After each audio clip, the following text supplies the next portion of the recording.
Die Erinnerung kann man nicht vergessen. So oft habe ich das versucht. An was erinnern Sie sich denn?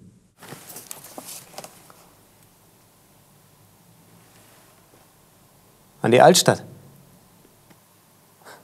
Da bin ich mit meiner Familie hingezogen.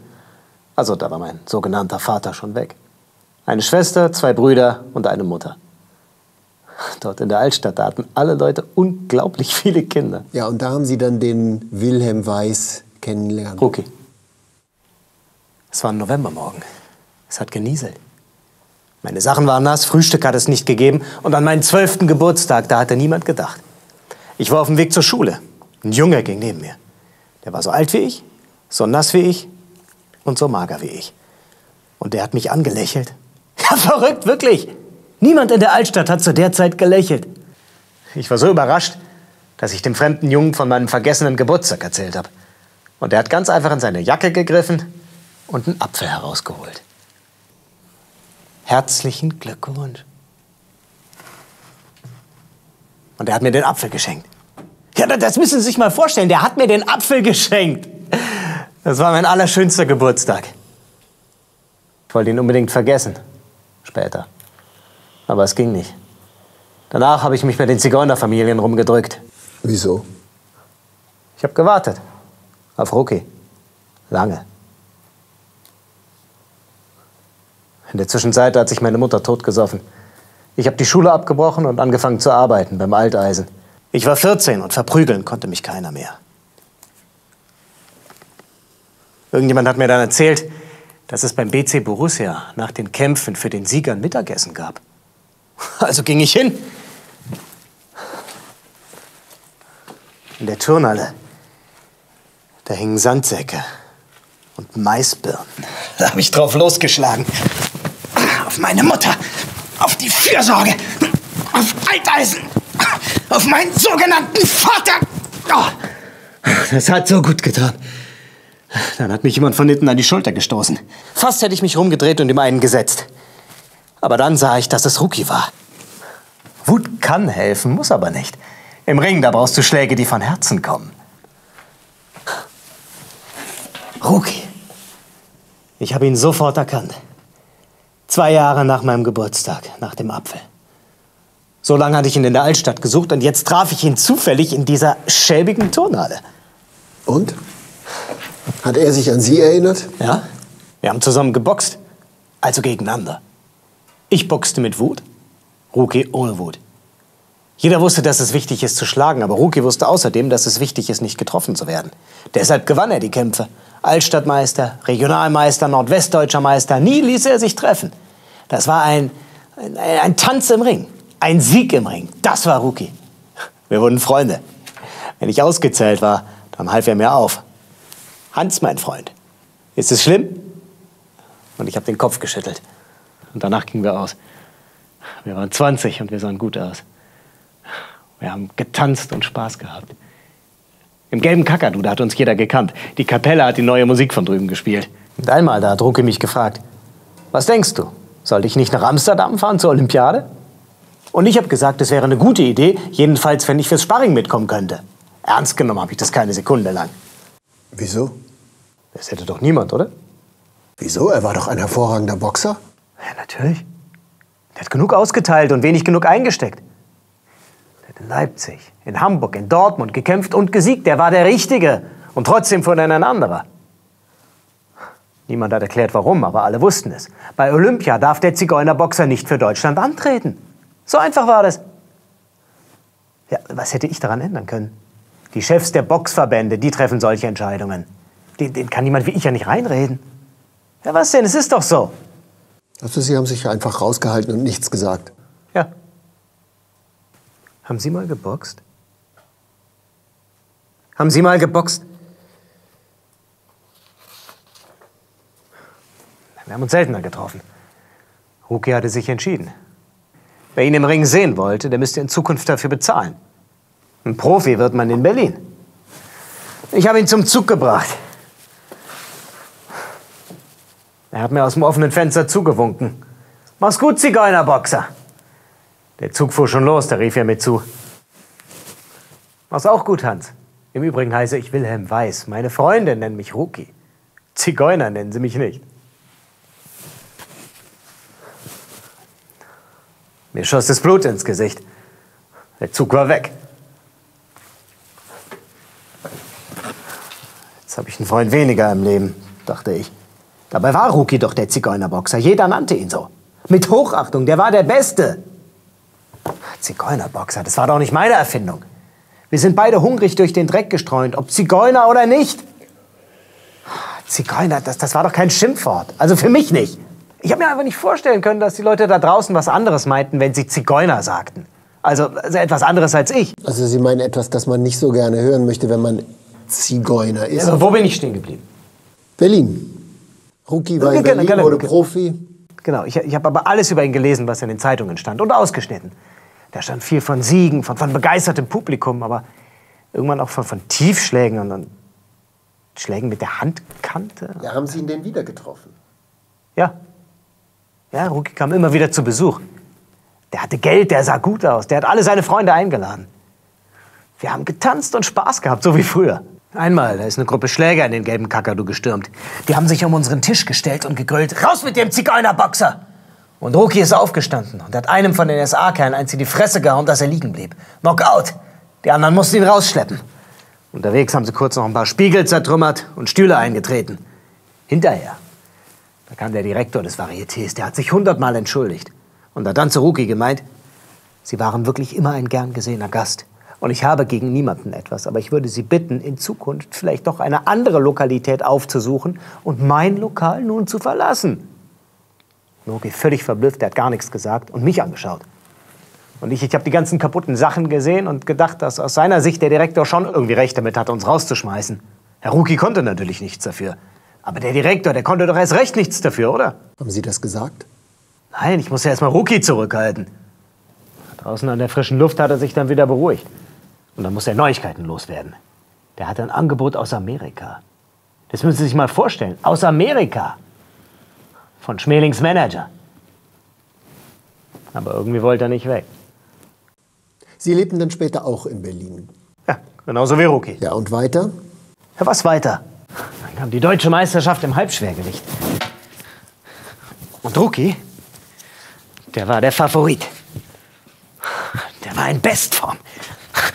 Der war schneller dran und schneller weg. Der hat angetäuscht und zugeschlagen. Der hat gelacht und gejubelt. Der hat grandios gekämpft und grandios gesiegt. Und nach 12 Runden kommt der Ringrichter raus und verkündet: Unentschieden. Der Kampf wird nicht gewertet. Keine Meisterschaft. Die Leute springen auf und schreien: Punktzettel, Punktzettel. Endlich hat jemand die Zettel der Punktrichter eingesammelt und nachgezählt. Natürlich stand Rookie vorne. Ein klarer Sieg nach Punkten. Rookie war deutscher Meister. Der Ringrichter musste ihm den Siegerkranz überreichen. Aber Rookie stand da und ihm liefen die Tränen übers Gesicht. Der deutsche Meister im Halbschwergewicht, der steht im Ring und weint über diesen Sieg, der einer war. Und der doch keiner war. Eine Woche später stand in der Zeitung: Der Meisterschaftstitel wird dem Wilhelm Weiß aberkannt. Der Kampf ist gestrichen, der Titel frei. Der Zigeunerboxer hat undeutsch gekämpft. Was ist undeutsch? Was undeutsch ist, das kann ich Ihnen sagen. Undeutsch ist es anzutäuschen. Undeutsch ist es auszuweichen. Undeutsch ist es schneller zu sein. Undeutsch ist es beliebter zu sein. Undeutsch ist es schwarze Locken zu haben. Endlich bekam Rookie seine Antwort. 5 Jahre später. Jetzt hat man ihm erklärt, warum er nicht nach Amsterdam hatte fahren dürfen. Warum er nicht bei Olympia für Deutschland hatte boxen dürfen. Du bist undeutsch! Aber es war schon immer seine Taktik, so lange wie möglich liegen zu bleiben. Und einen Monat später, da sprang er auf. Ein Kampf noch. Sein Gegner im Ring, der deutsche Meister im Weltergewicht. Vor dem Kampf lief Rookie in SA-Uniform durch den Saal. In den Ring stieg er mit blond gefärbten Haaren, Gesicht und Haut weiß von Mehl. Ein deutscher Boxer. Die Zuschauer haben gelacht. Der Kampf begann. Rookie, der stellte sich in die Mitte des Rings und hat nichts gemacht. Der Gegner hat gestutzt und geschlagen. Rookie hat wieder nichts gemacht.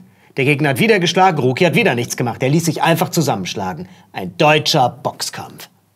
Und dann? Ja, Rookie lag am Boden. Das Mehl auf seiner Haut verschmiert mit Blut. Seinem Blut. Die blonden Haare blutig. Und trotzdem, niemals gab es einen größeren Sieg. Die Leute tobten, schrien seinen Namen. Rookie, Rookie! Der ganze verdammte Saal schrie, Bravo, Rookie! Mit diesem Knockout, da ist er zum größten Sieger aller Zeiten geworden. Verstehen Sie das? Ich habe das gespürt. In dem Moment haben es alle gespürt. Er war der Sieger. Ende.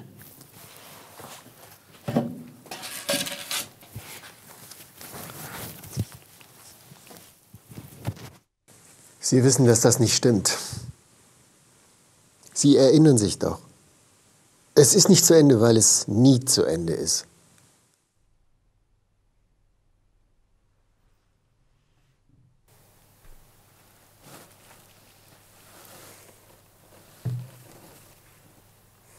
Profiboxen ging danach nicht mehr. Rookie tat wieder das, was wir in der Altstadt gelernt hatten. Irgendwie durchkommen. Aber dann fing die Zeit an, in der alles seine Ordnung haben musste. Wer keinen festen Arbeitsplatz hatte, der musste zum Arbeitsdienst. Rookie verschwand vorher. Ich kam ins Lager mit dem Stempel arbeitsscheu. Ausgerechnet arbeitsscheu.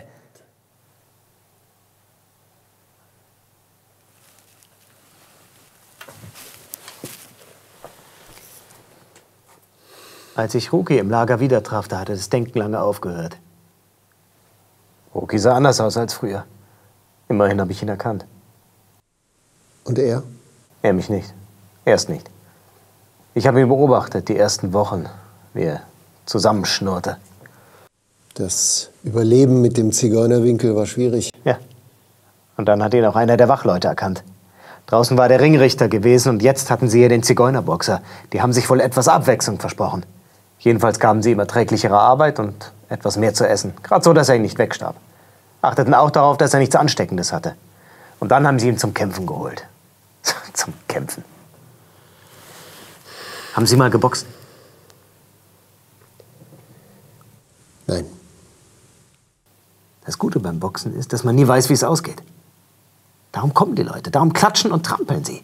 Es kann sein, dass alles nach 20 Sekunden vorbei ist. Oder es kann sein, dass es 12 lange Runden dauert. Wenn du im Ring stehst, dann bist du ganz und gar lebendig. Hier war das anders. Die Wachleute wollten einen Sieg über den Zigeunerboxer. Aber den Kampf, den wollten sie nicht. Es ging nur darum, Rookie so zu verprügeln, dass die Wachleute auf ihre Kosten kamen. Am Ende lag Rookie immer im Dreck. Ein anderer Häftling wurde herangeholt und sollte ihn zurückschaffen. Und einmal, da war ich der andere. Und hat er Sie jetzt erkannt? Ja. Er hat versucht zu lächeln. Das gelang ihm nicht. Natürlich nicht.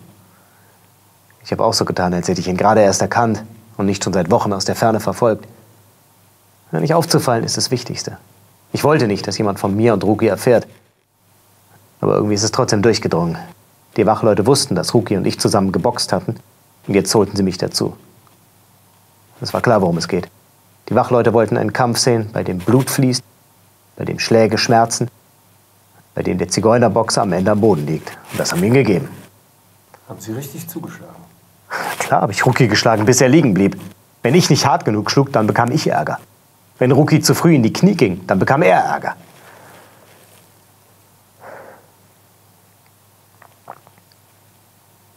Und dann war Frühling.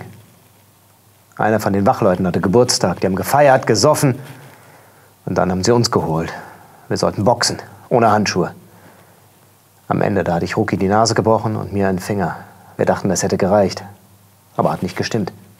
Schlag dich, Zigeunerboxer. Haben ihm Wasser über den Kopf gegossen. Rookie, der war wackelig. Der ging auf einen der Wachleute zu, holte aus und schlug zu. Treffer. Knockout. Rookie hatte einen SS-Mann ausgelockt. Rookie, weißt du nicht mehr, Wut kann helfen, muss aber nicht. Die anderen haben sich sofort auf ihn gestürzt, ihn geschlagen und getreten. Das war doch keine Wut, Hans, konnte er noch sagen. Das war ein Schlag, der von Herzen kam. Dann hatten sie ihm den Kiefer zertrümmert. Einer von den Wachleuten zog seine Pistole. Ich wollte weg, aber die hielten mich. Dann wurde es plötzlich ganz still. Und einer hat gesagt, du knallst ihn ab. Mehr nicht. Einfach nur, du knallst ihn ab. Er hält mir seine Pistole hin. Die Zeit bleibt stehen. Alle gucken. Ich nehme die Pistole. Ich ziele. Ich erschieße meinen Freund Rookie. Gut gemacht, hat einer gesagt. Hier hast du einen Apfel. Gelächter, Klatschen, Gejohle. Keiner von denen war ein Boxer. Die haben nicht begriffen, was wirklich los war. Haben nicht gesehen, dass Rookie gewonnen hat. Dass er uns alle auf die Bretter geschickt hat. Niemand hat jemals so gesiegt wie Rookie.